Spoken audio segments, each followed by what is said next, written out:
Assalamualaikum warahmatullahi wabarakatuh. Berjumpa kembali dengan saya, Isnan Adi Priyatno. Pada video yang sebelumnya, saya sudah membahas materi tentang pernyataan umum dan tahapan dalam teks prosedur. Pada video kali ini, saya akan membahas materi tentang struktur dan kebahasaan teks prosedur. Materi kali ini berkaitan dengan kompetensi dasar 3.2, menganalisis struktur dan kebahasaan teks prosedur dengan indikator menganalisis struktur teks prosedur dan menganalisis aspek kebahasaan teks prosedur. Setelah mempelajari materi ini, para siswa diharapkan dapat menganalisis struktur dan aspek kebahasaan teks prosedur.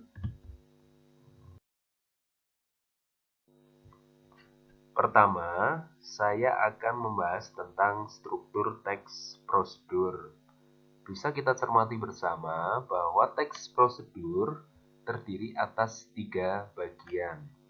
Seperti yang sudah saya bahas pada video sebelumnya tentang pernyataan umum, teks prosedur diawali dengan pernyataan umum atau penjelasan tentang topik yang dibahas.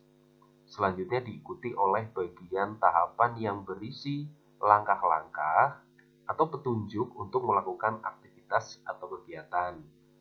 Selanjutnya diakhiri dengan bagian penutup yang berisi manfaat dan harapan dari penulis terkait dengan topik yang dibahas. Dalam teks prosedur, bagian yang berisi pernyataan umum dan tujuan itu disebut dengan bagian tujuan. Bagian ini letaknya di awal teks.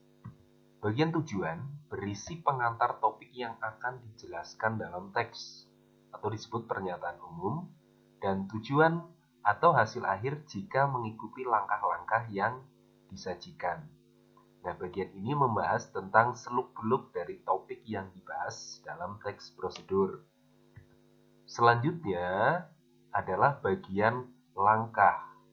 Nah, bagian langkah berisi tahapan-tahapan atau rincian petunjuk yang disarankan kepada pembaca terkait dengan topik yang dibahas. Di bagian terakhir adalah bagian penegasan ulang. Bagian penegasan ulang berisi harapan ataupun manfaat apabila petunjuk tersebut dijalankan dengan baik. Bagian penegasan ulang bersifat opsional, artinya boleh ada ataupun boleh tidak dicantumkan dalam teks prosedur. Nah, ketika nanti kalian membuat teks prosedur harus mengikuti pola dari struktur teks prosedur ini, dimulai dari bagian tujuan, langkah, kemudian bagian penegasan ulang yang bersifat opsional.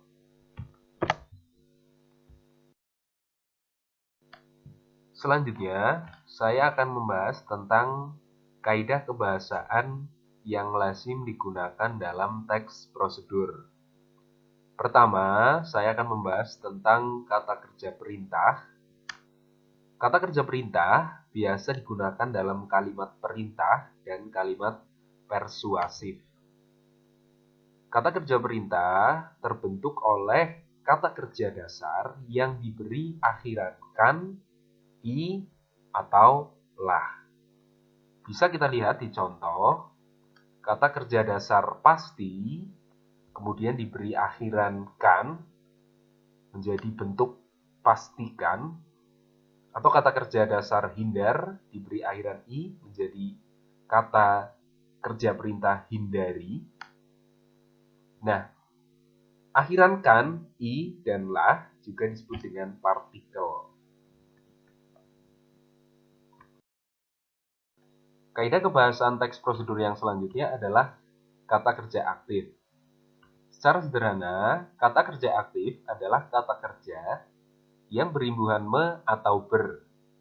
Biasanya, kata kerja aktif menjadi predikat dalam kalimat aktif. Bisa kita lihat di contoh, kata memetik merupakan kata kerja aktif yang terbentuk oleh kata kerja dasar petik yang diberi awalan me. Kata menyiram merupakan kata kerja aktif yang terbentuk oleh kata kerja dasar siram yang diberi awalan me. Atau contoh lain misalkan kata berjalan.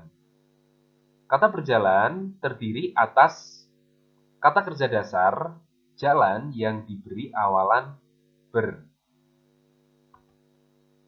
Seperti yang sudah saya jelaskan tadi, kata kerja aktif biasanya menempati posisi atau berfungsi sebagai predikat dalam kalimat aktif. Lawan dari kalimat aktif adalah kalimat pasif yang predikatnya biasanya berupa kata kerja yang berimbuhan di atau ter. Selanjutnya adalah istilah bidang teknis. Istilah bidang teknis adalah kata atau istilah yang digunakan oleh bidang-bidang tertentu. Lazimnya kita mengenal adanya istilah umum dan istilah khusus. Nah, istilah bidang teknis termasuk istilah khusus karena istilah atau kata tersebut hanya digunakan oleh bidang-bidang tertentu saja. Misalkan di bidang kedokteran dikenal dengan adanya istilah anestesi, dehidrasi, spesialis, dan lain sebagainya. Di bidang hukum misalkan ada istilah bidang teknis, advokasi, amnesti, dan lain sebagainya. Selanjutnya adalah konjungsi penjumlahan. Konjungsi penjumlahan adalah konjungsi atau kata hubung yang berfungsi untuk menggabungkan kata, frasa, atau klausa, atau kalimat. Contohnya, selain itu, dan, serta, dengan, di samping itu, dan lain sebagainya.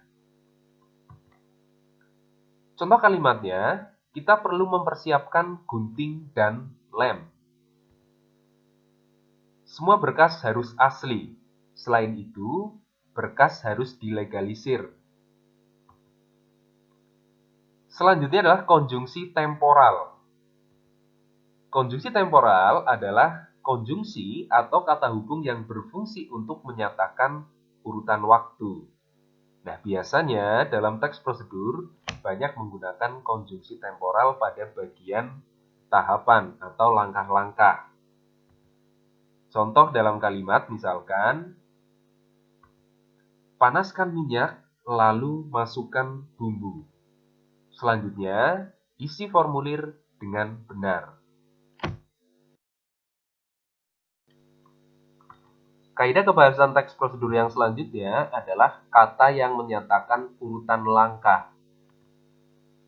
Kata yang menyatakan urutan langkah adalah kata yang digunakan untuk menyatakan urutan suatu kegiatan atau aktivitas. Dalam teks prosedur, kata yang menyatakan urutan langkah biasa terdapat pada bagian tahapan atau langkah. Contohnya, pertama, kedua, ketiga, dan lain sebagainya. Kata yang menyatakan urutan langkah berfungsi untuk merinci petunjuk atau urutan suatu kegiatan atau aktivitas. Selanjutnya adalah keterangan cara. Keterangan cara biasanya berupa frasa atau klausa, atau gabungan minimal dua kata. Contohnya, Anton memotong kertas dengan gunting. Nah, keterangan caranya adalah dengan gunting. Dari kalimat tersebut dapat kita pahami bahwa kertas dipotong oleh Anton dengan cara digunting. Biasanya, keterangan cara diawali oleh kata dengan. Berikutnya adalah kalimat persuasif. Kalimat persuasif adalah kalimat yang berisi ajakan atau imbauan untuk melakukan sesuatu. Kalimat persuasif juga biasa digunakan dalam promosi atau iklan. Contohnya, kita harus menampilkan sikap yang antusias. Jangan membuang sampah sembarangan. Pastikan Anda memakai helm ketika mengendarai sepeda motor. Kalimat persuasif mirip dengan kalimat perintah. Bedanya, kalimat persuasif tidak harus ada tindakan langsung. Sedangkan kalimat perintah harus ada tindakan langsung. Terakhir adalah deskripsi alat. Deskripsi alat merupakan gambaran rinci tentang benda dan alat yang dipakai, termasuk ukuran, jumlah, dan warna. Contoh, 1 sendok teh, sisir sikat bulat, cetakan berbentuk hati, dan lain sebagainya. Ketika nanti kalian membuat teks prosedur, deskripsi alat yang digunakan harus dipaparkan secara rinci atau dideskripsikan secara rinci. Demikian pembahasan tentang struktur dan kebahasaan teks prosedur. Semoga bisa dipahami dengan baik. Sampai jumpa pada video yang selanjutnya. Semoga bermanfaat. Terima kasih. Assalamualaikum warahmatullahi wabarakatuh.